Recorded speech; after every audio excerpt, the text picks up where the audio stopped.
Time पे yes madam. Diagram खोलिएगा ATS वाला। Diagram छोड़ दिया गया। ठीक है, उसमें एक बार जब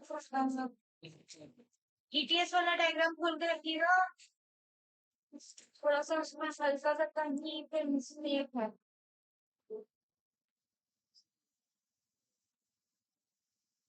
दो दो तरीके से पढ़ लीजिए, जो उसकी गलती है वो पढ़ लीजिए, सही वाला भी पढ़ लीजिए। लास्ट में जहां पे लिखा होगा कि प्रोटॉन पंप होता है, देखो कहीं पे ढूंढो जहाँ पे लिखा होगा दो प्रोटॉन पंप कर रहा होगा, जहाँ पे थ्योरी लिखी होगी वहां पे दो प्रोटॉन पंप कर रहा होगा, तो इसको और आपके डायग्राम में टोटल 10 प्रोटॉन पंप, डायग्राम में तो टोटल 10 प्रोटॉन पंप करा रहा होगा, लेकिन पीछे पलटो थ्योरी में, मैडम थ्योरी। थ्योरी में कहीं देखो 2H+ यस प्रोटॉन, मैडम। है ना? तो डायग्राम कुछ कह रहा है और एनसीईआरटी कुछ कह रही है, तो दोनों तरीके से सीख लीजिए। पहले क्या था ना, 2 प्रोटॉन पंप करने के लिए 2 प्रोटॉन पंप करा करके एक एटीपी बनाते थे, तो उसको करेक्शन किया उन्होंने, तो डायग्राम में तो करेक्शन कर दिया, लेकिन क्या किया, उस थ्योरी में ही वैसे तो वैसे ही छोड़ दिया है, तो इसलिए वो वहां पे गलत है। देखिए कल ईटीएस साइकिल हमने पढ़ाई थी, शुरू करते हैं फिर से एक बार रिवीजन करेंगे।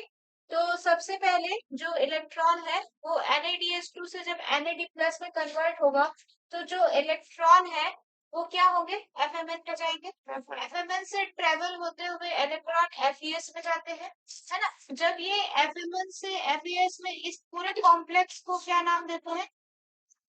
NADH डिहाइड्रोजन है। NaDH डिहाइड्रोजन डिहाइड्रोजनेज, है। ये कॉम्प्लेक्स नंबर फर्स्ट आ जाएंगे, है ना? जब ये बेटे इससे हाई एनर्जी से लो एनर्जी की तरफ जब इलेक्ट्रॉन ट्रेवल करते हैं, मैंने आपको बताया था प्रोटॉन पंप होता है, तो जब ये इलेक्ट्रॉन, दो इलेक्ट्रॉन चल रहे होते हैं, तो ये क्या करता है, इधर ये स्पेस है, माइटोकॉन्ड्रियल इनर माइटोकॉन्ड्रियल स्पेस है, और ये इधर मैट्रिक्स है, और आपको पता है कि ये क्या है, आगे यानी कि आउटर यार मेम्ब्रेन और इनर मेम्ब्रेन है, ये इनर मेम्ब्रेन में लगे हुए हैं। तो जब पहले NaDH2 का मतलब यहाँ पे ये क्या हुआ, ऑक्सीडेशन या रिडक्शन, रिडक्शन हुआ ना, प्रोटॉन यहाँ कहीं से आके जुड़ा होगा, मैट्रिक्स से ही इसने प्रोटॉन को लिया, फिर ये ऑक्सीडाइज हुआ, ऑक्सीडाइज होकर के Na+ बनाता है, ठीक, Na+ बनाता है, जब ये ऑक्सीडाइज हो रहा है तो इससे प्रोटॉन भी निकलेंगे और साथ में इलेक्ट्रॉन भी निकलेंगे, वो इलेक्ट्रॉन जो है, क्योंकि आपने ये देखा होगा, शुरू से ही पढ़ा होगा ना, Na+ plus 2 electron plus 2H+, और ये क्या करता है, NaDH बनाता है प्लस H+ बनाता है, या फिर से NaDH2 लिख दो, ठीक, ये वही चीज बनाता है, तो साथ में इलेक्ट्रॉन भी बनाएगा और प्रोटॉन भी बनाएगा, वो इलेक्ट्रॉन ट्रेवल करके आया FMN में, FMN से इलेक्ट्रॉन जाता है FeS में।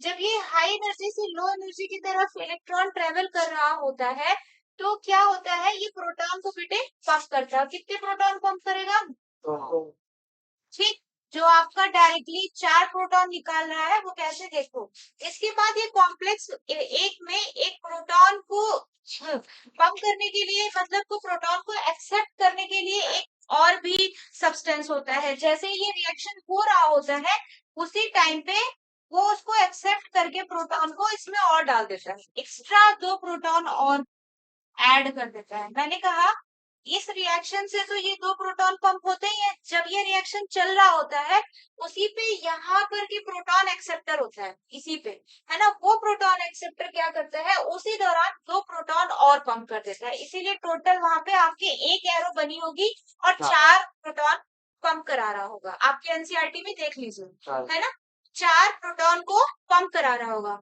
अब इसके बाद जब ये रिएक्शन हो रहे होते हैं, तो बेटे ये दोनों, ये वाला और कॉम्प्लेक्स फर्स्ट थर्ड और फोर्थ, ये नॉन मोबाइल है, यानी कि ये चल नहीं सकते हैं, तो इनको इलेक्ट्रॉन को लेने के लिए, और इसमें यूबिक्विनोन और साइटोक्रोम सी, बना यहाँ, साइटोक्रोम सी जो है ये मोबाइल होते हैं, यानी इनको इलेक्ट्रॉन चाहिए होता है, और ये लेने के लिए कॉम्प्लेक्स 1 के पास आ सकते हैं, ये 2 इलेक्ट्रॉन जो है किसके पास पहुंचेंगे, यूबिक्विनोन। अब जैसे ही 2 इलेक्ट्रॉन यूबिक्विनोन के पास पहुंचता है, ये मैट्रिक्स से क्या लेता है, 2H+ और यूबी क्विनॉल में चला जाता है। ठीक, अब ये जब यूबी क्विनॉल में जाता है, अब यूबी क्विनॉल से जब यूबी क्विनॉल बनता है, फिर ये इलेक्ट्रॉन ट्रेवल करके जाते हैं कहाँ पे, कॉम्प्लेक्स नंबर 3 पे। आप देखो यहाँ पे इलेक्ट्रॉन एक क्यों कर दिया मैंने, क्योंकि बेटे ये जो यूबी क्विनॉल से यूबी क्विनॉल बनता है, इस साइकिल को मेंटेन करने के लिए एक इलेक्ट्रॉन की आवश्यकता होती है। एक तो उसमें ऐड हो जाएगा, लेकिन यहाँ पे एक जो है वो अपने आप को इससे इससे बदलने में, इससे बदलने में वो खर्च हो जाएगा। यहाँ कॉम्प्लेक्स 1 था। अब यहाँ पे आपने कॉम्प्लेक्स 2 पढ़ा था, ये कॉम्प्लेक्स 2 है। कॉम्प्लेक्स 2 में क्या होता है, एफएडी। आपने वो वहां पर सक्सिनेट डिहाइड्रोजिनेज एंजाइम पढ़ा था, वो क्या कर रहा था, एफएडी कहाँ से आया था, वहीं से आया था ना, जब सक्सिनेट से फ्यूमरेट में बदल रहा था। तो जब एफएडी प्लस एफएडीएच2 से क्या होता है, एफएडीएच2 जो है एफएडी प्लस से कन्वर्ट हो रहा होता है, तो ये अपने प्रोटॉन और दोनों इलेक्ट्रॉन को इसको दे देता है, एफएडी को। ठीक है, इस अपने प्रोटॉन और इलेक्ट्रॉन एफएडी को दे देता है। ये क्या करता है, इस इलेक्ट्रॉन को तो ये यूबी क्विनॉन को देता है, लेकिन जो प्रोटॉन है उसको वापस मैट्रिक्स में भेज देता है। उसको प्रोटॉन लेने की जरूरत नहीं है, वो प्रोटॉन को वापस मैट्रिक्स में भेज देता है। ये इलेक्ट्रॉन जैसे ही यूबी क्विनॉन के पास आता है, फिर सेम वही यूबी क्विनॉन से यूबी क्विनॉन बनता है, एक इलेक्ट्रॉन खर्च होगा और एक इलेक्ट्रॉन साइटोक्रोम इसमें दे दिया जाता है। अब जब ये प्रोसेस हो रहा होता है, तो ये क्या करते हैं, जब यूबी क्विनॉल से यूबी क्विनॉल में कन्वर्ट हो रहा होता है, तो ये दोनों प्रोटॉन को पंप करते हैं। तो जो पहली वाली साइकिल है, आपको पता है, जब भी इससे इससे मतलब पहले इससे बनेगा, और जब इससे रिटर्न से यूबी क्विनॉल से यूबी क्विनॉल बन रहा होगा, तो ये प्रोटॉन को पंप कराएंगे। तो एक बार प्रोटॉन इधर से पंप हो जाएगा, ये वाला जब इस पे कन्वर्ट होगा, इसके पास H प्लस बच रहा है ना, वो कॉम्प्लेक्स 3 से प्रोटॉन को पंप कराएगा, और इधर वाला कॉम्प्लेक्स 2 से प्रोटॉन को पंप कराएगा। ठीक है, तो ओवरऑल यहाँ पे कितने, 4। तो आपके कॉम्प्लेक्स 3 में फिर से लिखा होगा कि 4 जो है प्रोटॉन कितने पंप कर रहे होंगे, कॉम्प्लेक्स 3 में 4 प्रोटॉन फिर लिख दिया होगा कि 4 प्रोटॉन पंप कर रहे हैं। ठीक है, अब क्या होता है, ये वाला यूबी क्विनॉन एक इलेक्ट्रॉन यहाँ से और एक इसको मेंटेन करने के लिए चाहिए होता है, और एक इलेक्ट्रॉन यहाँ। ये इलेक्ट्रॉन किसको देते हैं, साइटोक्रोम बी से। तो एक एक 2 इलेक्ट्रॉन फिर यहाँ मेंटेन हो गए, फिर ये 2 इलेक्ट्रॉन ट्रेवल करते हैं एफईएस से साइटोक्रोम C1। फिर साइटोक्रोम C1 के बाद डायरेक्टली ये 2 इलेक्ट्रॉन कहाँ पहुंचते हैं, साइटोक्रोम सी। और साइटोक्रोम C के बाद फिर यहाँ पे कॉपर की मैंने कहा था 2 मॉलिक्यूल, तो पहले कॉपर ए लेता है इलेक्ट्रॉन को, फिर साइटोक्रोम ए और साइटोक्रोम A3, और फिर ये कॉपर लेने के बाद इसको किसके साथ, ऑक्सीजन के साथ मिलकर के, और मैट्रिक्स में आपको पता ही है H प्लस आयन होता ही है, तो क्या करेगा, कॉपर के साथ मिलकर के, ऑक्सीजन के साथ मिलकर के और H प्लस आयन के साथ मिलकर के जल का निर्माण कर सकता है।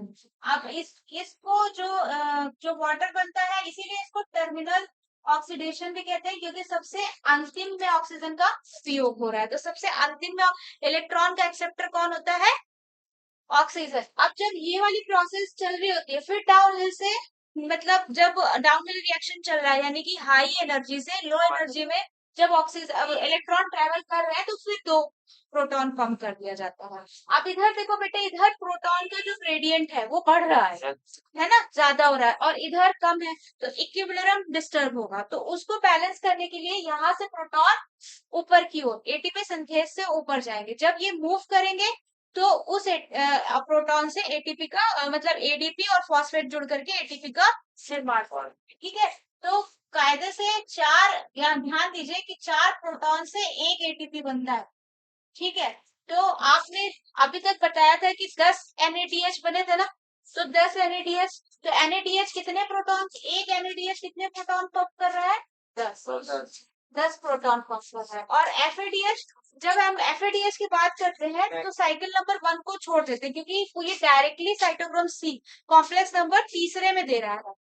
FADH की अगर हम बात करें, तो कॉम्प्लेक्स 1 ऐड नहीं होता, केवल कॉम्प्लेक्स 3 और 4 ऐड होते हैं। ठीक है, क्योंकि आप देखो क्या यहाँ ये जो कॉम्प्लेक्स 2 है, ये इलेक्ट्रॉन यूबी क्विनॉन से दे रहा है और सीधा कॉम्प्लेक्स 3 के पास जा रहा है। 1 का कोई काम है क्या, 1 का कोई रोल नहीं रहता। तो इसलिए यहाँ पे कितने FADH कितने प्रोटॉन पंप करेगा, आप बताओ।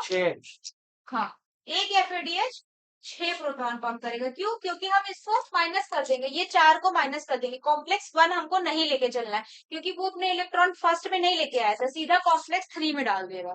तो ये हो गया। तो ओवरऑल जो है जो अभी आपका ये डायग्राम कह रहा है वो ये कहता है कि एक 4 प्रोटॉन से एक एटीपी बनता है।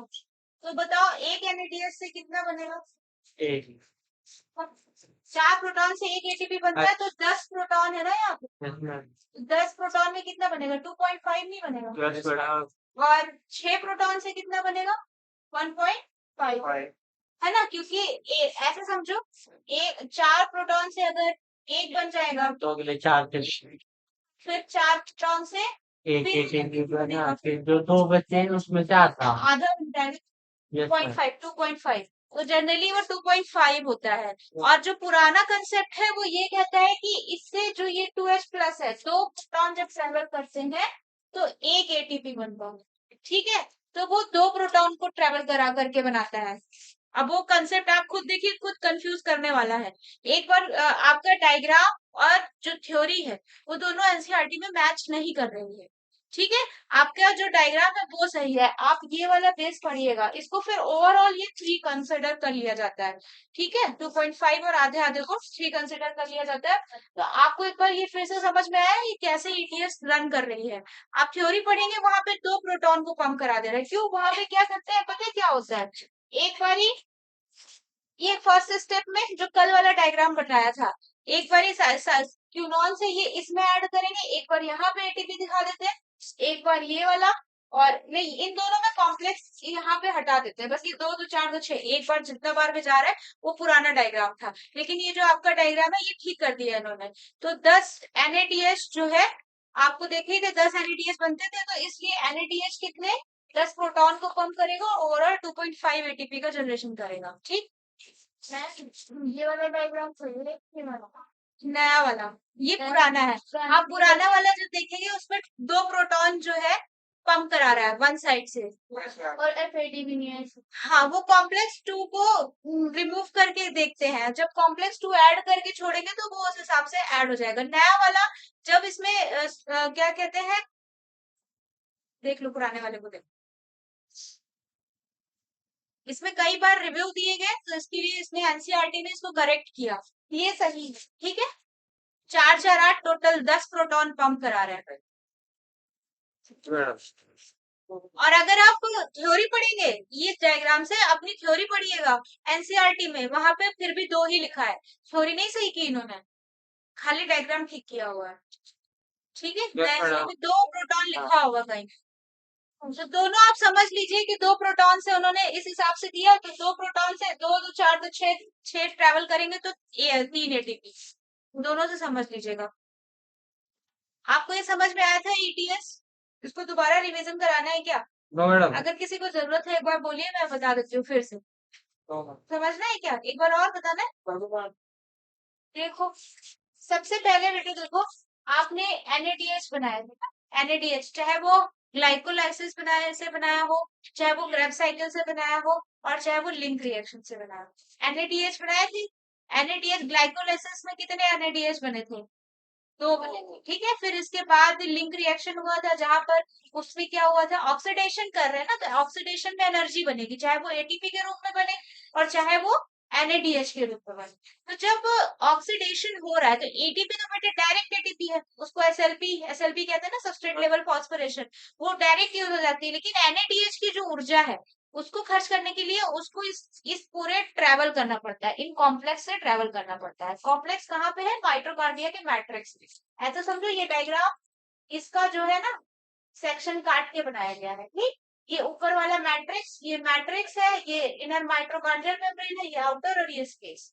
ठीक है, तो इनमें 4 कॉम्प्लेक्स लगे होते हैं। इसमें होता क्या है एक्चुअली, जब एनएडीएच, जितना भी एनएडीएच है, चाहे वो ग्लाइकोलिसिस से आता है, एसिटिल से आता है और क्रेब साइकिल से आता है, वो इनर माइटोकॉन्ड्रिया के मेम्ब्रेन में आ जाता है। ठीक है, स्पेस मैट्रिक्स में आ जाता है।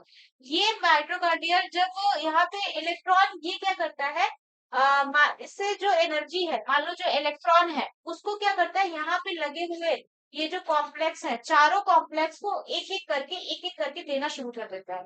मतलब ग्लूकोज के जो इलेक्ट्रॉन्स है आ कहाँ रहे हैं, ग्लूकोज से ही तो आ रहे हैं, ग्लूकोज से एटीपी बन रहा है, ग्लूकोज से NADH बन रहा है, ये सारे के सारे कॉम्प्लेक्स में देना शुरू करता है। जब ये इलेक्ट्रॉन को ट्रेवल कराता है, मतलब ऊपर से लेके नीचे की ओर, मतलब हाई एनर्जी से लो एनर्जी से, तो इसमें जो स्पेस है ना, इसमें H प्लस आयन इकट्ठे शुरू हो जाते हैं, प्रोटॉन ग्रेडियंट शुरू हो जाता है। वो प्रोटॉन ग्रेडियंट हाई ज्यादा हो जाता है, तो जब ये प्रोटॉन ग्रेडियंट बन जाता है, यहाँ पे एक F0 और F1 ये होता है। इससे जब बाहर निकलता है तो एटीपी बनता है। जब वो प्रोटॉन बैलेंस करने के लिए, एक तरफ ज्यादा प्रोटॉन बन जाता है, एक तरफ कम प्रोटॉन होता है, तो उसको बैलेंस करने के लिए जब प्रोटॉन वहां से बाहर निकलता है तो एटीपी का निर्माण होता है। होता कैसे देखते, ये कॉम्प्लेक्स 1 है, 3 बीच में रहता है, 3 और 4 ऐसा समझो कि पहले वाले NaDH2 है, ये H2 का मतलब इसमें क्या हुआ है, H2 का रिडक्शन रिडक्शन हुआ है, मतलब इसमें प्रोटॉन ऐड हुआ है। जब इसको ऑक्सीडेशन करेंगे तो बेटा इलेक्ट्रॉन और प्रोटॉन निकलेगा ना, ये वाला रिएक्शन है Na plus 2 electron plus 2H plus, ये दोनों बाहर निकले, ठीक है। अब क्या होगा, ये जो 2H प्लस है उसको क्या कर, दो इलेक्ट्रॉन को क्या करेंगे, इसमें ये FMN एक्सेप्ट कर लेगा, पहला एक्सेप्टर ये, फिर ये इलेक्ट्रॉन किसे देगा, FeS को देगा, ठीक। फिर ये इलेक्ट्रॉन जो है 2 इलेक्ट्रॉन देगा। अब ये जब ये प्रोसेस कर रहा है, फिर देखो इलेक्ट्रॉन हाई एनर्जी से लो एनर्जी की तरफ जाएगा, तो इसके दौरान पे 2 प्रोटॉन को ये इनर माइटोकॉन्ड्रियल स्पेस में क्या करेगा, फेंक देगा, ठीक। अब आगे क्या करेगा, ये 2 इलेक्ट्रॉन लेके जाएगा, इसको दे देगा यूबिक्विनॉन, ठीक है। ये हाइड्रोजन एक्सेप्टर है, जैसे इसको एनर्जी मिली, अब देखो यहाँ पे एक और भी हाइड्रोजन प्रोटॉन एक्सेप्टर होता है, वो जब ये रिएक्शन चल रहा होता है उसी दौरान पे 2 प्रोटॉन और डाल देता है। ये मैं नहीं कह रही, ये जिसने इसको पूरा डिस्कवर किया होगा, इस पूरी मैकेनिज्म को, ये वो बता रहे हैं, ठीक है। वो क्या करता है, एडिशनल 2 प्रोटॉन और डाल देता है, तो ये 2 और 2 4 प्रोटॉन हो गए, इसीलिए आपकी पहले ही लाइन में 4 प्रोटॉन, पहले दो इलेक्ट्रॉन थे, उसके बाद एक ही चल रहा है, वो यहाँ दिखाऊंगी अभी कैसे चल रहा है, ठीक है। आपको आपके जो डायग्राम है उसमें देखो 4 प्रोटॉन पंप करा रहा होगा, पहले reaction yes ma'am 4 proton pump करा दिया, वो 4 कहाँ से आए समझ में आए, पहले 2 इलेक्ट्रॉन यहाँ से FMN से, FMN से FeS से, FeS से यूबिक्विनॉन को दे दिया गया, ठीक। अब ये 4 प्रोटॉन, तो जब ये हाई से लो पे जा रहा है तो 2 प्रोटॉन इसने पंप कर दिए, इसी पे एक एक्सेप्टर होता है प्रोटॉन का, वो क्या करता है, इसमें भी 2 हाइड्रोजन को 2 प्रोटॉन को पंप कर देता है, ठीक। Total 4 proton. अब बेटा ये 2 इलेक्ट्रॉन लेके जाता है यूबिक्विनॉन के पास, ये क्या है ना, ये भी प्रोटॉन एक्सेप्टर की तरह काम करता है, प्लस ये मोबाइल है, ये मतलब शिफ्ट होके इसके पास, शिफ्ट होके उसके पास, कभी एनिमेशन देखना यूट्यूब वगैरह पे पड़े रहते हैं। अब जब ये यूबिक्विनॉन के पास इलेक्ट्रॉन पहुंचेगा, ये तुरंत मैट्रिक्स से क्या करता है बेटा, प्रोटॉन को ले लेता है, क्या करेगा, प्रोटॉन को ले लेगा, और ये तुरंत बदल जाएगा यूबिक्विनॉल में, UqH2, ठीक है, H प्लस लिया तो यूबिक्विनॉल में बदल जाएगा, ठीक। अब ये क्या करेगा, इसमें वापस से जब ये इसमें UQ में कन्वर्ट हो रहा होता है ना, मतलब इसमें से प्रोटॉन माइनस हो रहा है ना, तो फिर ये अपना प्रोटॉन कॉम्प्लेक्स 3 से 2 प्रोटॉन को पंप कर देता है, 2 प्रोटॉन को पंप कर देता है, कैसे, जब इससे इसमें बदल रहा होगा, मतलब प्रोटॉन से जब ये हट रहा होगा, इसका ऑक्सीडेशन हो रहा होगा, तो उसके पास प्रोटॉन बच रहा है ना, वो क्या करेगा, उस कॉम्प्लेक्स 3 से, कहीं और से नहीं, कॉम्प्लेक्स 3 से पंप कर देगा 2 प्रोटॉन को। अब आप देखिए जब ये साइकिल चल रही होती है ना, यूबिक्विनॉन से यूबिक्विनॉल, तब ये इसमें एक इलेक्ट्रॉन खर्च हो जाता है, इसको अपने आप को मेंटेन करने के लिए, बचा किसके पास इतने इलेक्ट्रॉन, एक, वो एक इलेक्ट्रॉन जो है, वो एक इलेक्ट्रॉन लेके जाएगा साइटोक्रोम बी के पास, इसीलिए वो साइटो एक इलेक्ट्रॉन लिखा हुआ है, बाहर देख रहे हो सारा तुम, एक इलेक्ट्रॉन लेके जाता है साइटोक्रोम बी के पास। अब देखो यहीं पे क्या होता है, सेकेंड कॉम्प्लेक्स अटैच होता है, सेकेंड कॉम्प्लेक्स में आपको पता होगा, आप क्रेब्स साइकिल याद करिए, FAD कहाँ से आया था, जब सक्सीनेट से फ्यूमरेट में कन्वर्ट हो रहा था, वो FADH2 से जब FADH2 का ऑक्सीडेशन होगा, FAD प्लस में कन्वर्ट करेगा तो 2H प्लस और 2 इलेक्ट्रॉन FAD को देगा, ठीक है, FAD को देगा। अब इलेक्ट्रॉन को तो यूज करते हैं, पर जो प्रोटॉन है उसको वापस से मैट्रिक्स में भेज देते हैं, उसका कोई काम नहीं है। फिर ये 2 इलेक्ट्रॉन FeS से जाएगा, और FeS ये 2 इलेक्ट्रॉन यूबिक्विनॉल को दे देगा, फिर वही वाली प्रोसेस यूबिक्विनॉल से जैसे ही इलेक्ट्रॉन आएगा ये मैट्रिक्स से दो प्रोटॉन को ले लेगा और यूबिक्विनॉल में बदल जाएगा। अब यूबिक्विनॉल से यूबिक्विनॉल हाँ, यूबिक्विनॉल से जब यूबिक्विनॉल बन रहा होता है तो ये प्रोटॉन को फिर दो कॉम्प्लेक्स 3 से फिर पंप कर देगा, सेम वैसे ही जैसे वहां पे हुआ। और एक इलेक्ट्रॉन तो इसको मेंटेन करने में खर्च हो जाएगा और एक इलेक्ट्रॉन यहाँ पहुंचेगा। तो इसीलिए यहाँ दोनों से एक एक इलेक्ट्रॉन, लेकिन जब साइटोक्रोम बी के पास कितने इलेक्ट्रॉन पहुंच गए? दो। एक कॉम्प्लेक्स फर्स्ट से पहुंचा और एक कॉम्प्लेक्स सेकंड से आया। ठीक है, अब ये इलेक्ट्रॉन साइटोक्रोम बी से एफईएस से साइटोक्रोम C1 पे। ठीक, अब ये साइटोक्रोम C1 से जो है डायरेक्टली इलेक्ट्रॉन फोर्थ उसमें नहीं जा सकता है, इसलिए यहाँ पे एक बीच में कैरियर होता है साइटोक्रोम सी।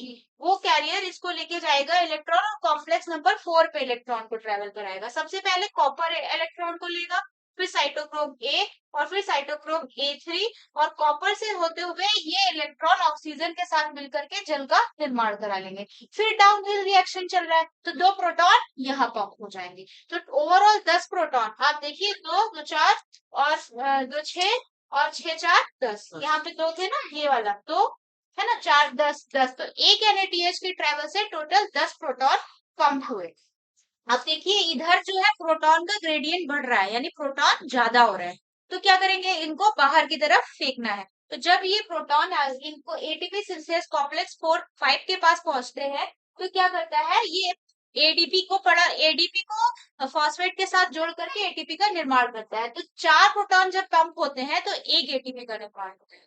ठीक, 4 प्रोटॉन पंप होने से एक एटीपी का निर्माण होता है। तो आप देखेंगे 10 NaDH आपने ट्रेवल करा है तो टोटल 2.5 जो है एक NaDH से एटीपी बन जाएगा। और एफएडीएच में कितने, एफएडीएच को में क्या करना है हमको, कॉम्प्लेक्स एक को छोड़ देना है। क्यों छोड़ देना है, क्योंकि आप देख रहे हैं ना जितना भी ये एफएडी वाला है ये क्या फर्स्ट में ले जा रहा है क्या इलेक्ट्रॉन, नहीं, डायरेक्टली थ्री पे दे रहा है, तो वो 4 हमें नहीं लेने, तो कितने 4 और ये 2 6, तो एफएडीएच से कितने कितने H+ पंप किए 6। कैसे, देखो ये एफएडी है ना, एफएडी वाला, इसने अपना इलेक्ट्रॉन कहाँ दिया, एफएडी ने अपना इलेक्ट्रॉन कहाँ दिया, अरे ये एफएडी ने एफईएस के द्वारा अपना इलेक्ट्रॉन कहाँ दिया, यूबिक्विनॉन को दिया ना।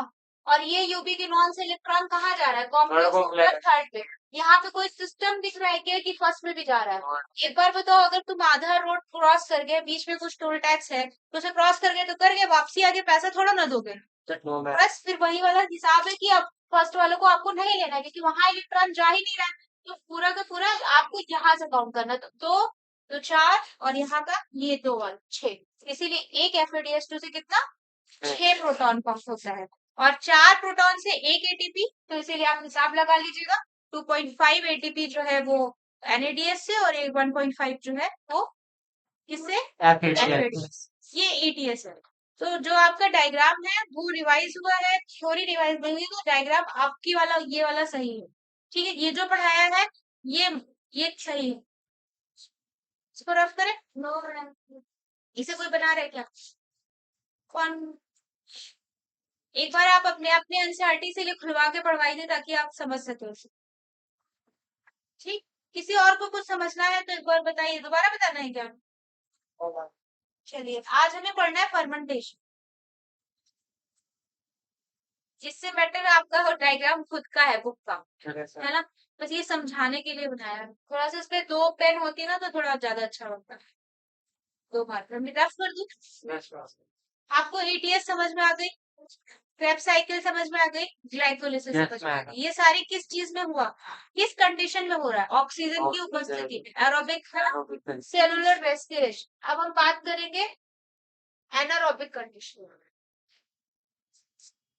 एक चीज ध्यान दीजिएगा, जितना भी NaDH बन रहा है वो वापस से Na+ में कन्वर्ट होता है ना, क्यों, क्योंकि उसे ग्लाइकोलिसिस में वापस भेजना है। जितना जहां से ले रहे हो, जितना NaDH से Na+ बना करके आप Na+ से NaDH2 बना रहे हो, तो वापस से उसको Na+ में कन्वर्ट करना होता है, क्योंकि ग्लाइकोलिसिस है, ये क्रेब्स साइकिल है, ये लिंक रिएक्शन है, वहां पर रिटर्न करना है। रिटर्न नहीं कर पाओगे तो रुक नहीं जाएगा।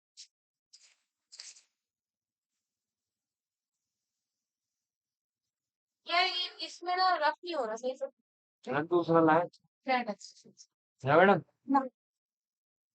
आप लोगों में वो है क्या सिलेबस में एनसीईआरटी वो पढ़वा रही है आप लोगों को C2 साइंस C2 साइंस हाँ C2 है क्या फोटो रेस्पिरेशन टॉपिक में नहीं है क्वेश्चन तो नहीं आते इससे ग्लाइकोलेट साइड मैडम नहीं इसमें मिल रहा है।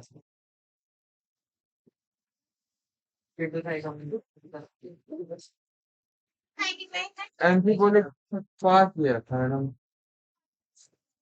अब हम पढ़ेंगे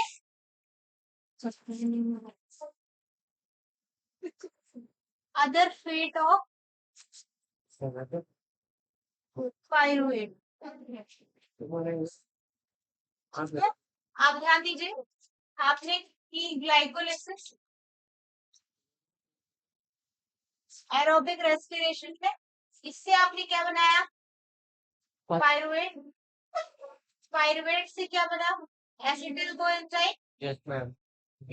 और ये एसिटिल कोएंजाइम कहाँ एंटर किया क्रेब्स साइकिल है ना क्रेब्स साइकिल में एंट्री किया वहां पे इसका कंप्लीट ऑक्सीडेशन हो गया इसके बाद तो अब ये सारे जो प्रोसेस है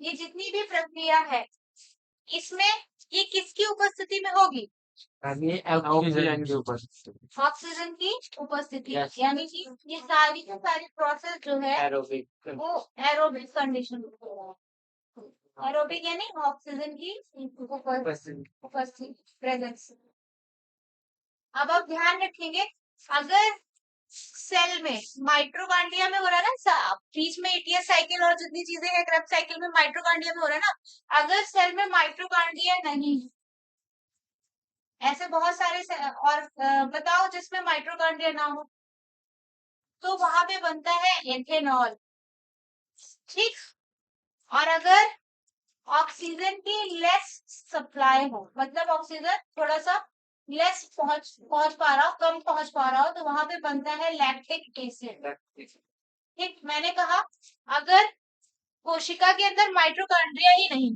तो वहां पे एथेनॉल का प्रोडक्शन हो जाता है और अगर कोशिका में ऑक्सीजन की उपस्थिति थोड़ी सी कम है सप्लाई रुक रही है या कम हो रही है तो वहां पे बनता है लैक्टिक एसिड ठीक है ये अब आपको पढ़ना पड़ेगा लैक्टिक एसिड फर्मेंटेशन ये लिख रहा है लिख लीजिए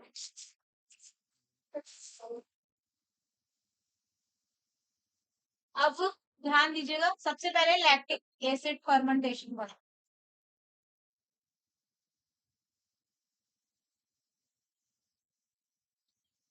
इसमें होता है लोकेशन की बात करें होगा कहाँ पे साइटोप्लाज्म ठीक है और किसमें किसमें होगा प्रोकैरियोट्स में भी होगा और यूकैरियोट्स में भी होगा ठीक है प्रोकैरियोट में यूकैरियोट में होगा कोई भी तरीके की CO2 का प्रोडक्शन नहीं होता नो CO2 फॉर्मेशन बनेगा कहाँ मसल सेल ज्यादातर मसल सेल ठीक है तो इसका सबसे ज्यादा पूछा जाता है एंजाइम लैक्टेट है ना लैक्टेट डिहाइड्रोजिनेज एंजाइम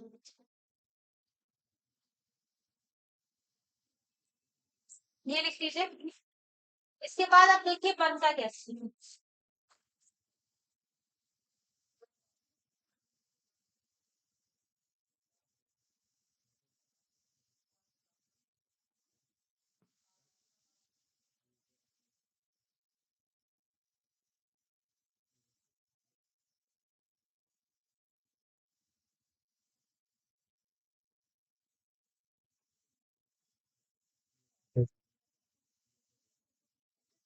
जब ग्लाइकोलिसिस देखो क्रेब्स साइकिल में ओवरऑल चाहे ग्लाइकोलिसिस का NADH हो पायरुवेट बनाते टाइम या एसिटिल कोएंजाइम का या क्रेब्स साइकिल से आपने उसको ऑक्सीडेशन करके NADH से NADH बनाया जो भी फॉर्मेशन किया उससे क्या होगा आपको रिटर्न में जब ये NADH बन गया जो NAD प्लस है उसको रिटर्न में आपको ग्लाइकोलिसिस में भी वापसी में एसिटिल कोएंजाइम में भी और वापसी में ही क्रेब्स साइकिल में रिटर्न करना होता है क्यों क्योंकि इसको वापस से स्टार्ट करना है ठीक है जितना भी NADH बना उससे उसका NADH से NAD प्लस बनाना क्या है ये क्या हो रहा है ऑक्सीडेशन ऑक्सीडेशन रिडक्शन ये क्या हो रहा है ऑक्सीडेशन है मैडम फिर ये क्या है?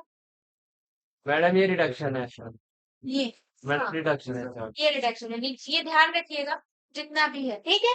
इसके बाद ये जितना भी NADH बना उससे ऑक्सीडाइज करके Na प्लस बना करके उसको रिटर्न करके ग्लाइकोलिसिस में लेके जाना है, क्योंकि स्टार्ट वहीं से होता है Na प्लस से, ठीक है। उसको Na प्लस से NADH बनाता है, ठीक। तो अगर क्या है, मान लीजिए ये वो कब रहा है, जब ऑक्सीजन की उपस्थिति होती है तो ये हो रहा होता है। अगर किसी भी तरीके से ऑक्सीजन नहीं है तो क्या होगा, ऑक्सीजन नहीं होने पे क्या होगा, ये वाली साइकिल में पायरुवेट, यहाँ पे NADH बनना क्या हो जाएगा, कम हो जाएगा, बंद हो जाएगा, है ना। एटीपी प्रोडक्शन कम हो जाएगा। तो वहां पे क्या करती है सेल जो है, एक अनदर सब्स्टिट्यूट यूज करती है, वो ग्लाइकोलिसिस से पायरुवेट से क्या बना देती है, लैक्टिक एसिड बना देती है, लैक्टिक एसिड बना देती है।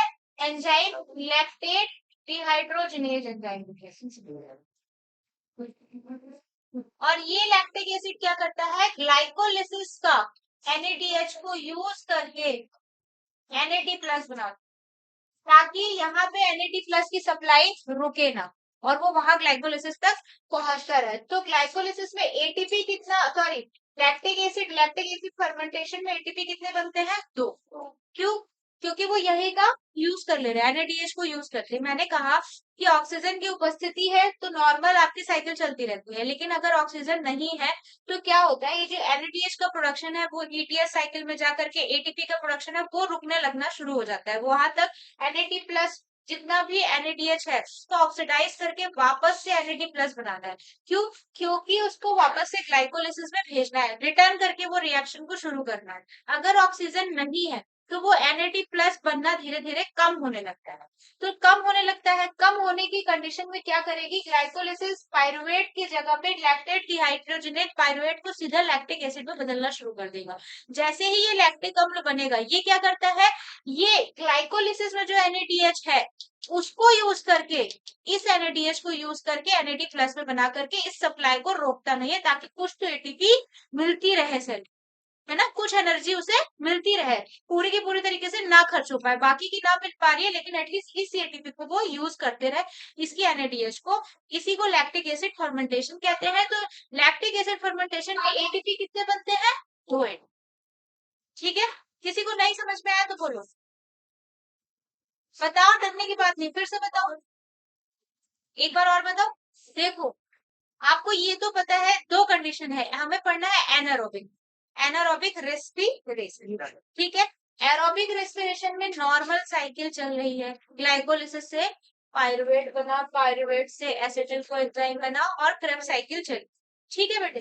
तो यहाँ पे एटीपी NADH का प्रोडक्शन हुआ, आपने देखा ओवरऑल जितना भी है वो NADH को ऑक्सीडाइज करके मतलब एटीपी बनाया, और इससे क्या होता है, अब जितना भी मैंने कल भी बताया था, जितना भी आप NADH यूज कर रहे हो इसको रिटर्न करके Na प्लस को वापस से इन्हें भेजना है।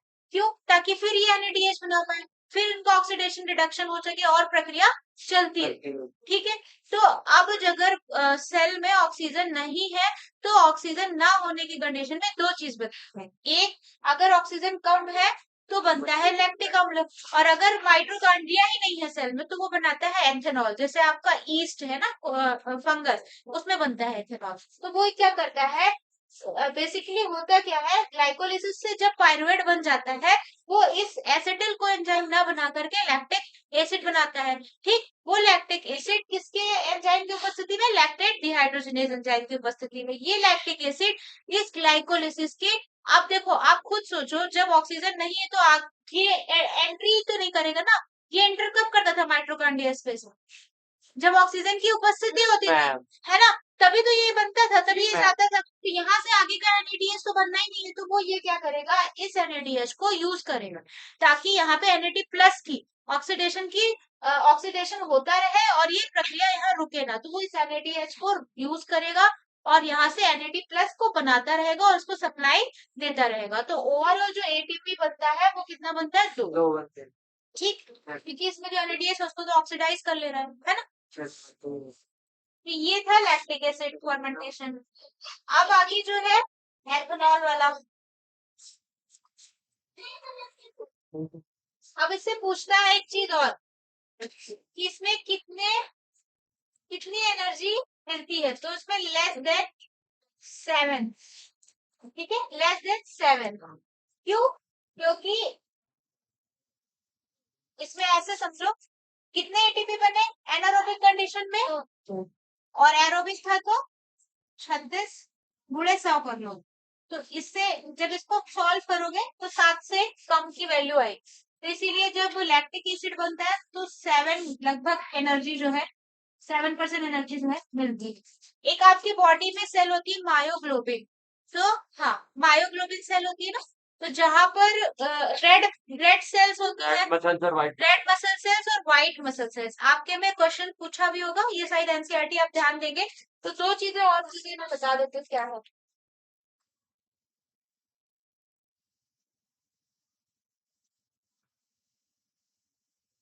एक होता है रेड मसल सेल और एक होता है व्हाइट। इसमें क्या होता है, ऑक्सीजन रहता है तो बताओ यहाँ लैक्टिक एसिड बनेगा, यहाँ लैक्टिक एसिड की लो फॉर्मेशन हो। यहाँ पे क्या होता है, ऑक्सीजन की सप्लाई थोड़ी सी कम होती है, तो यहाँ पे लैक्टिक एसिड जो है फॉर्मेशन होता है। बस यही किसमें होता है, किसमें नहीं। अब आगे था एथेनॉल। एथेनॉल कहाँ बनेगा, ध्यान दे दीजिए। जो ईस्ट है, ठीक है, उसमें प्रोकैरियोट बेसिकली, और कहीं कहीं पे यूकैरियोट में भी, ठीक है, क्योंकि ईस्ट क्या है, यूकैरियोट ही है ना। और जो एंजाइम है फंजाई में, ये कौन सा एंजाइम, ईस्ट के पास कौन सा एंजाइम यूज करेगी, ये जाइमेज एंजाइम। जाइमेज एंजाइम। अब ये होता क्या है, ग्लूकोज से क्या बना, पायरुवेट। पायरुवेट जो है ये बेटा, इससे क्या करना है, एक कार्बन डाइऑक्साइड को निकाल देना। कार्बन डाइऑक्साइड को निकालना है। तो जब कार्बन डाइऑक्साइड को निकालोगे तो उसको क्या बोलते हैं, डीकार्बोक्सिलेशन। पायरुवेट का हमें क्या करना है, डीकार्बोक्सिलेशन। ये बनेगा एसिड। और मैडम यहाँ पे NADH है, डी प्लस भी बन रहा है। यहाँ पे एटीपी और ये Na2 एटीपी NADH, ये तो बन ही रहा है ना। हमें ओवरऑल Na प्लस की सप्लाई को वापस करवाना है, क्योंकि वही कम हो जाता है। अब ये पायरुवेट का अगर आप स्ट्रक्चर देखेंगे तो कुछ ऐसा होता है, CH3 C double bond O और COOH, है ना। तो अगर इससे ये निकाल दो तो क्या बचेगा, खाली H। तो इसी को बोलते हैं एल्डिहाइड। यस मैडम, CHO है ना, एस्टरल्डिहाइड। अब इससे क्या बनता है, इससे जो है अल्कोहल बन जाता है। जब आप ध्यान देंगे, जब एल्डिहाइड से अल्कोहल बनता है तो उसमें भी ऑक्सीडेशन होता है, फिर ये Na प्लस को बना देगा। आप केमिस्ट्री में पढ़ रहे होंगे, केमिस्ट्री में पूछिए। अल्कोहल बनेगा तो वो तो हाँ, एस्टरल्डिहाइड से, क्योंकि वो एथेनॉल बना लेगा ना, इससे अल्कोहल बनाएगा। एल्डिहाइड से एस्टरल्डिहाइड से अल्कोहल बनाएगा, एथेनॉल बनाएगा। तो उस टाइम पे जब ये बनता है, आप केमिस्ट्री में पूछिएगा, एल्डिहाइड से जब अल्कोहल का फॉर्मेशन होता है तो उस टाइम पे भी वो NADH से NAD प्लस बनाता है, और वो इस NADH को यूज करेगा। NADH कौन सा यूज करेगा, वो ये वाला ग्लाइकोलिसिस वाला। इस NADH को यूज करके NAD प्लस बनाएगा और फिर से वापस से उस सप्लाई को मेंटेन, ठीक है। ऐसे बनता है एथेनॉल। तो एथेनॉल में जो एंजाइम होता है वो क्या होता है, अल्कोहल डिहाइड्रोजनेज। एक बार फिर से समझो, मुझे लग रहा है समझ में नहीं आ रहा है क्या।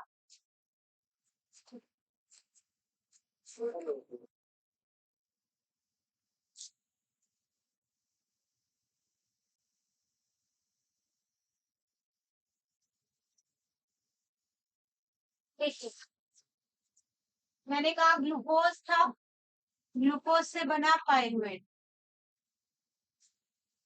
2 एटीपी बना और 2 NADH, ठीक है। इस पायरुवेट के पास माइटोकॉन्ड्रिया नहीं है, इसे एथेनॉल बनाना है। आगे इसका स्ट्रक्चर बनोगे पढ़ोगे तो ये कुछ ऐसा रहता है, ठीक है। तो सबसे पहले यहाँ पे बेटा ये वाले को हटा देना है। तो हम क्या करेंगे, कार्बन डाइऑक्साइड को रिमूव करेंगे, यानी कि डी कार्बोक्सिलेशन करेंगे, ठीक है। अब जब आप डी कार्बोक्सिलेशन करेंगे, ये होता है एल्डिहाइड, और इससे जब है एल्डिहाइड से जब एल्कोहल एथेनॉल बनाओगे और जो एंजाइम होता है वो एल्कोहल डिहाइड्रोजिनेज एंजाइम की उपस्थिति में जब ये बनता है फिर यहाँ पे ऑक्सीडेशन होता है, ये NADH को ऑक्सीडाइज करके NAD प्लस बना, और ये NADH कहाँ से आ रहा है, यहाँ से। ठीक, फिर इस सप्लाई को ये मेंटेन करने के लिए ग्लूकोज का, मैडम एल्कोहल कोई बंदा तो रिडक्शन है।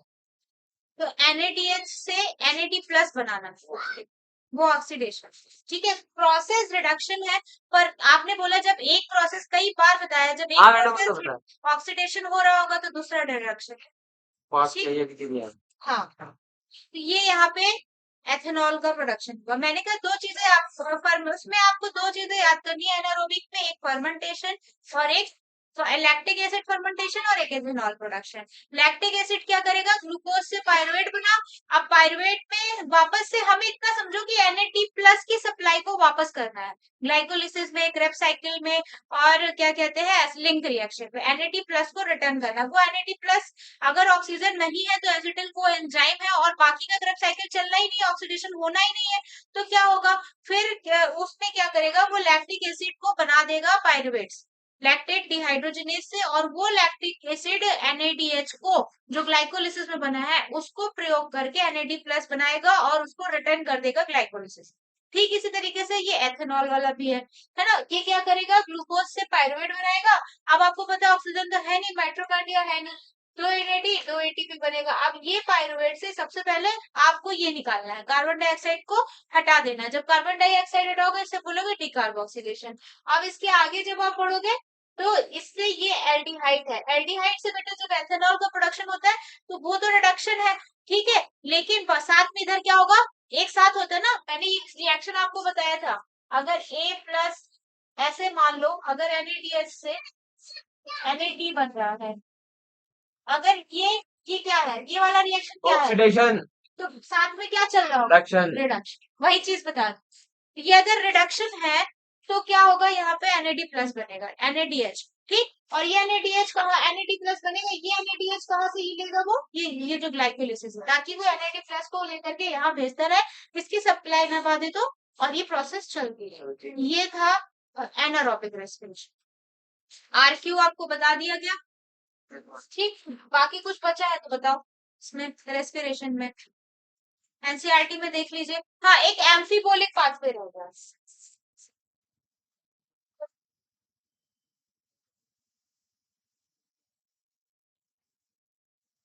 एक एम्फीबोलिक पाथवे रह गया है, और कुछ आप लोगों के लिए पहले शायद रहा होगा मेडिकल में, आप हट गए क्या, साइकिल नहीं पूछता, नहीं मैडम पक्का नहीं पूछता, यस मैडम हमारे बच्चे हैं, हाँ, मैडम आपका एनसीईआरटी में ठीक ठीक है मेरा कितनी बार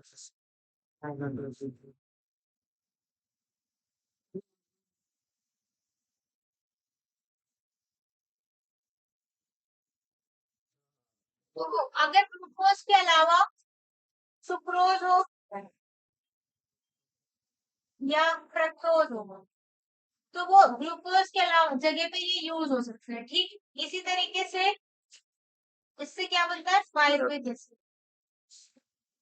पायरुविक एसिड से बनता है एसिटिल कोएंजाइम, ये चीजें हैं। अब आप ध्यान दीजिए, अगर आप पाथवे है, अगर किसी भी तरीके से ग्लूकोज अगर नहीं मिल रहा है तो उसकी जगह पे क्या है, आप सुक्रोज और फ्रक्टोज को यूज कर सकते हैं। अगर वो फैट है तो वो फैट है, फैट जो है अगर ग्लिसरॉल में बदल जाए तो वो यहाँ आकर के ऐड हो जाएगा, बाकी का पाथवे रन कर जाएगा, ठीक, और अगर वो फैटी एसिड बन जाए तो वो एसिटिल कोएंजाइम में बदल जाएगा, ठीक है। ये वाला प्रोसेस जो है, ये वाला प्रोसेस जो होता है वो होता है कैटाबॉलिक, कैटाबोल और ये वाला होता है एनाबॉलिक। एनाबोल जब कैटाबॉलिक एनाबॉलिक दोनों एक साथ चल रहे हैं तो इस प्रोसेस को क्या बोलते हैं, एम्फीबोलिक तो जो रेस्पिरेशन का पाथवे है वो एम्फीबॉलिक, ठीक, लेकिन रेस्पिरेशन क्या है, कैटाबॉलिक है, ध्यान रखिएगा, रेस्पिरेशन कैटाबॉलिक है, लेकिन जो पाथवे, पाथवे मतलब ये जो प्रक्रिया चल रही है इसमें अगर ग्लूकोज के अलावा भी कोई और आ रहा है, चाहे वो फैट हो, चाहे वो फ्रक्टोज हो या सुक्रोज हो, वो ऐड हो सकते हैं इस पाथवे में। इसमें उपस्थित जो भी एंजाइम है वो इनका प्रयोग कर सकते हैं। ठीक है, तो जब कैटाबॉलिक और एम्फीबॉलिक दोनों, सॉरी, कैटाबॉलिक और एनाबॉलिक दोनों पाथवे एक साथ हो रहे होते हैं तो उसे एम्फीबॉलिक रिएक्शन कहते हैं। जब ये फैट है तो फैट जो है अगर एसिटिल को एंजाइम में बदल जा रहा है तो वो कैटाबॉलिक है, और अगर आप ज्यादा कार्बोहाइड्रेट वाली चीजें खाएंगे तो वो एसिटिल को एंजाइम में फैट में कन्वर्ट हो जाता है। ये एनाबॉलिक रिएक्शन है, इन दोनों को कह देते हैं एम्फीबॉलिक। ठीक है, तो आप ध्यान रखिएगा जो रेस्पिरेशन का प्रोसेस है, मैं ध्यान बार बार कह रही हूँ, रेस्पिरेशन का प्रोसेस जो है वो कैटाबॉलिक है, लेकिन रेस्पिरेशन का जो पाथवे है, रेस्पिरेशन का जो पाथवे है ओवरऑल वो कैसा है, एम्फीबॉलिक। बस इतना ही, और कुछ नहीं है। तो खत्म हो गया ये रेस्पिरेशन। अब आप बताइए कुछ और रह गया है? आरक्यू करा दिया ना, सबने कर लिया। छोटा सा टॉपिक था आरक्यू, और मुझे बता दिया था आप लोगों को कि कौन कौन से फैक्टर अफेक्टेड होते करते हैं। Yes madam. अब क्या कराना है इसमें? ये पूरा चैप्टर, पूरा सेशन आपका खत्म हो गया यहीं पे। रेस्पिरेशन का फर्स्ट सेकेंड थर्ड जितना भी था, 3 टॉपिक 4 टॉपिक में खत्म हो गया। 3 दिन का था वैसे, 1 दिन एक्स्ट्रा ही लगा हुआ है। अब आप बताइए आपको इसमें और कुछ करवाना है? मैम मैं गो टू ड्रिंक क्या? पानी क्यों नहीं जा रहा? अब मैं कुछ कुछ क्वेश्चन लिख रही हूँ, आप उसे आंसर दो। Yes madam. ठीक है, इससे पता चल जाएगा कि आपका कितना कंसेप्ट क्लियर हो गया। मैम अभी तकलीफ समझ आ रहा है। निकाल दो ना, निकाल दो। आपका पक्का C2 साइकिल से रिलेटेड एक भी क्वेश्चन नहीं आता है आपके में? मैडम फिर तो कोई मतलब नहीं।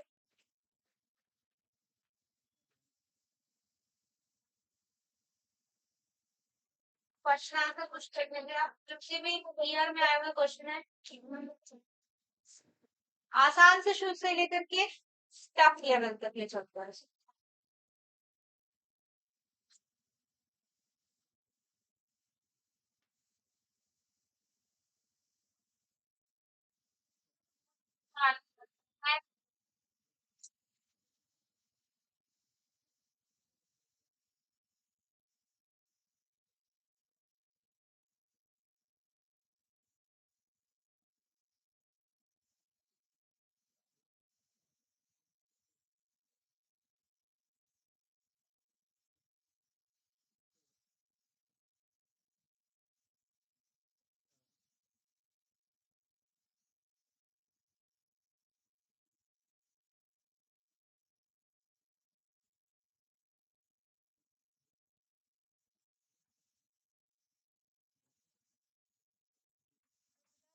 से इधर का देखते हैं।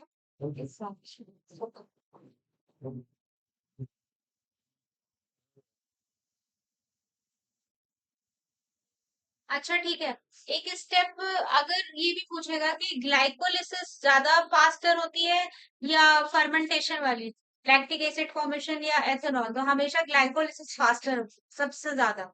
ठीक है, आप बताइए।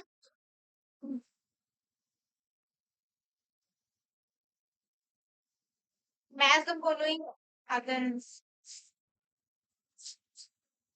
2019 का क्वेश्चन है ये।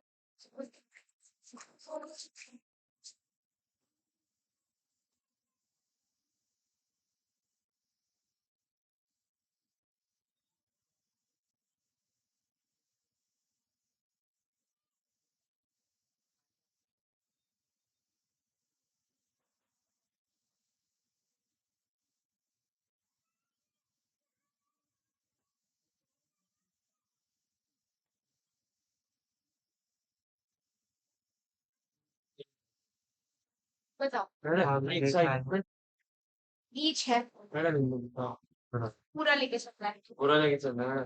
क्रैप साइकिल 2 बार रन करानी यस है। मैम तो एक्सपांड क्या? जस्ट सोच ले पहले। पहले पढ़ तो लो। क्वेश्चन पूछ रहा है कि डीकार्बोक्सिलेशन डीकार्बोक्सिलेशन कितनी बार होता है? इसी साइकिल ये साइकिल है। Krebs cycle. हाँ मैडम वो तो मैं समझ गया, मगर मैडम वहां 2 बार कार्बन डाइऑक्साइड हटा था, मैडम इसके अंदर जब 2 बार साइकिल चलेगी तो 4 बार होगा। 4 इसका सर एक में मैडम ओवरऑल ईच का मतलब यहाँ पे ये है कि TCA साइकिल में कितनी बार कार्बोक्सिलेशन हुआ है। एक साइकिल में 2 साइकिल, अच्छा ईच का मतलब एक होता है। एक में हाँ, एक एक बार में में, दो एक बार बार में। दो मैम 2 बार कहाँ कहाँ पे? मैडम। मैडम एक तो वो था अल्फा कीटो ग्लू अरे भी इसमें बता दें। ऑक्सीनेट थे, अल्फा कीटो अल्फा ग्लू कीटो रेट ग्लू। बना था एक और यहाँ पे हुआ था।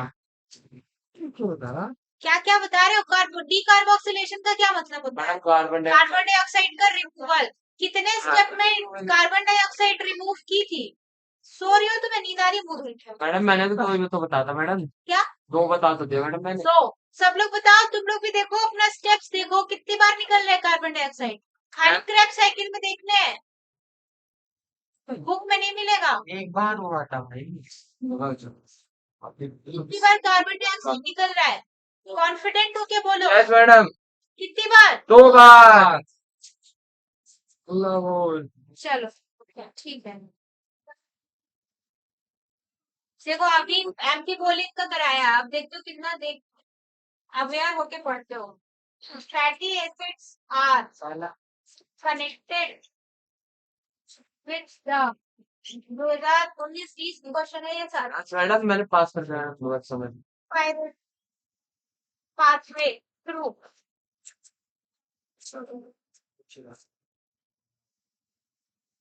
तो मैडम हाँ मैडम आप आंसर मत लिखो मैडम, मैं वैसे बता देता हूँ। ऐसा एसिटाइल को है Right. मैम। भी अभी बताया कि Yes, फैटी एसिड जो है ये पूछ रहा है कि रेस्पिरेटरी पाथवे में फैटी एसिड कहाँ जुड़ता है। अभी अभी बताया था। एसिटिल को एसिटिल को एसिटाइल एसिटिल का है एसिटाइल हाँ बात एक ही है। अगर एक ग्लूकोज के 2 मॉलिक्यूल पायरुविक एसिड में कन्वर्ट होते हैं तो कितना एटीपी गेन होगा? मैडम एक ग्लूकोज के What is the net 2 gain ATP. of ATP when each molecule of glucose is converted to 2 molecule of pyruvic acid? तो है ठीक है। जब 8 आप तब लिखेंगे जब ETS में बनते हैं टोटल। मैडम ये तो बोल नहीं रहे। अच्छा नहीं नहीं बोलते हैं, तुम ही पढ़ते हो। आप जाने अब बताओ the number of times decarboxylation of isocitrate occurs during single TCA cycle। Decarboxylation में आइसोसिट्रेट के टाइम में कितना, डिकार्बोक्सिलेशन के टाइम में कितने कार्बन डाइऑक्साइड निकले हैं ये पूछ रहा है। मैडम एक बार जो सवाल the number of the number of times times decarboxylation of isocitrate associated occur during Krebs cycle. 1 2 3 4 एक बार इसमें कुछ भी। डीकार्बोक्सिलेशन मैडम जब आइसोसिट्रेट से बताना है। आइसोसिट्रेट से मैडम वो बन सिट्रिक एसिड से आइसोसिट्रेट बना था मैडम, आइसोसिट्रेट से अल्फा कीटोग्लूट्रेट बना था मैडम, उसके बीच में तो एक ही तो निकला था। एक यस मैम मेकिंग इट है।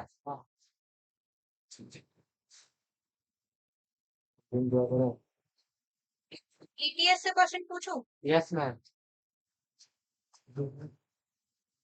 ETS में कॉम्प्लेक्स वाइज बहुत आते हैं, इसमें मिलाने के लिए ETS कॉम्प्लेक्स फर्स्ट इसके सामने लिखा है साइटोक्रोम BE1 ETS। अरे ये तो तुम लोग कर लोगे। कॉम्प्लेक्स 1 का क्या नाम है? कॉम्प्लेक्स 2 का क्या नाम है? यूबिक्विनोन FADH dehydrogenase. Complex 2 yes ma'am या फिर हाइड्रोजन। अरे ध्यान रखो FADH कॉम्प्लेक्स 2 से FADH2 याद रखना हमेशा। कॉम्प्लेक्स 2 से FADH आता है, FADH2 से FAD में प्रोटॉन को दिया था इलेक्ट्रॉन और प्रोटॉन को, तो FADH2 यूबिक्विनोन के पास इलेक्ट्रॉन जाता है तो यूबिक्विनोन FADH डिहाइड्रोजनेज। कॉम्प्लेक्स 3 का नाम बताओ। साइटोक्रोम BC1 हाँ तो खाली बी दिया है तो साइटोक्रोम 4 में क्या है? A3 एंड 2 कॉपर एलिमेंट्स, इनका हमेशा ध्यान रखिएगा। Identify the cytochrome which act as a mobile carrier। Madam एक बार दोबारा मोबाइल कैरियर कौन है? मैडम एक वो है साइटोक्रोम हाँ यस मैम है ना? साइनाइड साइटोक्रोम सी को ब्लॉक करता है, ध्यान रखिए। सही है। अच्छा ये बताओ एटीपी जो है वो 5वें कॉम्प्लेक्स से सिंथेसाइज होती है, सही है या गलत? यस मैम सही है बिल्कुल। ठीक है। ऑक्सीडेशन रिडक्शन जो है वो प्रोटॉन ग्रेडियंट क्रिएट करता है रेस्पिरेशन। ऑक्सीडेशन, ऑक्सीडेशन और रिडक्शन प्रोसेस जो है वो प्रोटॉन ग्रेडियंट क्रिएट करता है रेस्पिरेशन में, सही है। मैडम खाली ऑक्सीडेशन ही तो करता है। तो हाँ ड्यूरिंग एरोबिक रिएक्शन इनमें से सही गलत बताना है, मैडम, ठीक है। During aerobic respiration the role of oxygen is limited to the terminal stage, ये भी सही है। हाँ In ETS, one molecule of NADH give rise to 2 ATP and one FADH give rise to 3 ATP. कौन सा गलत? मैम दूसरा वाला गलत है। कुछ भी फिर से तुम लोग कुछ भी बोलोगे। पहला कह रहा है ATP सिंथेसाइज होता है 5वें कॉम्प्लेक्स से, Yes, madam. सही है कि गलत है? सही है।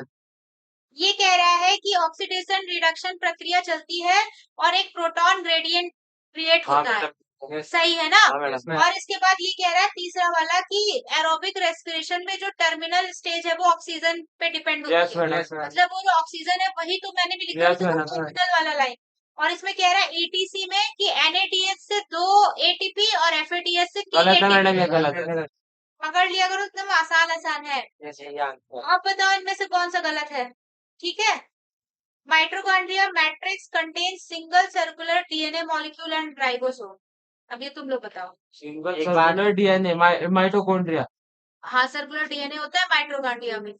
माइटोकॉन्ड्रिया में हमेशा ध्यान रखिएगा सर्कुलर डीएनए होता है, यस मैडम, ठीक है, और राइबोसोम भी होता है। जो आउटर मेम्ब्रेन होती है वो होती है पारदर्शी, फॉर किसके लिए? कार्बोहाइड्रेट, फैट और प्रोटीन के लिए, सही है या गलत? एंजाइम जो होते हैं वो इलेक्ट्रॉन ट्रांसपोर्ट के लिए वो एम्बेडेड होते हैं आउटर मेम्ब्रेन, नो मैम, मतलब दस होता फंसे होते हैं बाहरी आवरण में, सही है गलत? है। एंजाइम्स जो है सारे के सारे पूछ रहे हैं, एंजाइम जो है वो इलेक्ट्रॉन ETS के जो एंजाइम है मैम वो आउटर मेम्ब्रेन में धसे होते हैं, सही है। मैडम नहीं, कहाँ धसे होते हैं फिर बताओ? Inner membrane. कोई कह रहा हाँ, कोई नहीं, इनर मेम्ब्रेन में रहते हैं। यस मैम, जरा खेत में नजर है मेरे। बस यही करने आते हो क्या क्लास में? जितनी भी where is the respiratory electron transport system located in plant earth, वही सीधे ध्यान रखिएगा। ETS जितना भी सिस्टम है वो इनर माइटोकॉन्ड्रियल मेम्ब्रेन में है, ध्यान रख लीजिए अपने। मैडम जी, कई ये बार को- पूछा है, बस मैडम इतनी ये इतनी क्वेश्चन, पूछा था, ये क्वेश्चन ग्रुप में डाल दो मैडम। ग्रुप में डाल दो। सारे इंग्लिश में है। मैडम कोई बात नहीं, मैडम गूगल है मेरे पास। neatprep.com है, मैडम neatprep.com कर लीजिए, उसमें ना पूरे 2005 से लेकर के 2023 तक के सारे क्वेश्चन रहते हैं। आप टॉपिक सिलेक्ट कीजिए, हर एक टॉपिक से मैडम 100 से भी ऊपर मैम क्वेश्चन लिख के रहेंगे। डाल दो। मैडम ऐप है मैडम, गूगल में सारे सीधा Google सीधा आ पे? जाती है, neatprep.com। अब भी ठीक करके देता हूँ। उसी से सॉल्व कर लीजिएगा, बहुत सारे क्वेश्चंस मिलते हैं। अब आपको कोई डाउट? नो मैडम, साइटोक्रोम क्या है? साइटोक्रोम, और देखो तुम लोगों से और 2-4 इसलिए पूछ लेते हो। अब भी ठीक कर दो। क्रेब साइकिल कहाँ होती है बताओ? माइटोकॉन्ड्रिया में, राइबोसोम में, गोल्जी काय में या क्लोरोप्लास्ट? मैडम कितना आसान बता दे। क्रेब साइकिल में कहाँ होती है बेटा? पूरा कॉन्फिडेंस। क्रेब साइकिल कहाँ होती है? माइटोकॉन्ड्रिया में, क्लोरोप्लास्ट में। इतना भी नहीं आया क्या बच्चे?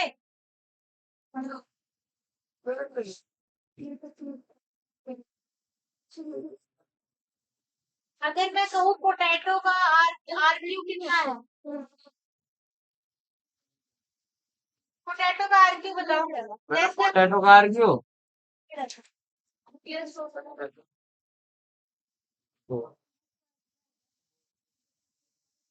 पोटैटो का मैडम एक होता है। Potato.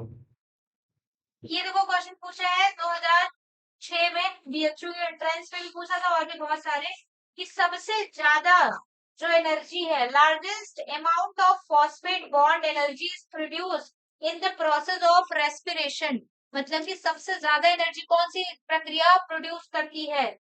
Glycolysis, Krebs cycle, fermentation या एनारोबिक रेस्पिरेशन? अभी बताया ग्लाइकोलिसिस, आप हमेशा ग्लाइकोलिसिस को टिक करेंगे, ठीक है। सबसे ज्यादा फास्ट फॉरवर्ड स्टेप है और एनर्जी ज्यादा प्रोड्यूस करती है, ठीक, फास्ट फॉरवर्ड है सबसे ज्यादा।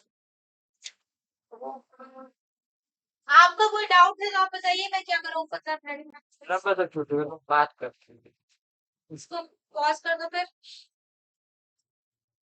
रिकॉर्डेड चलता है ना।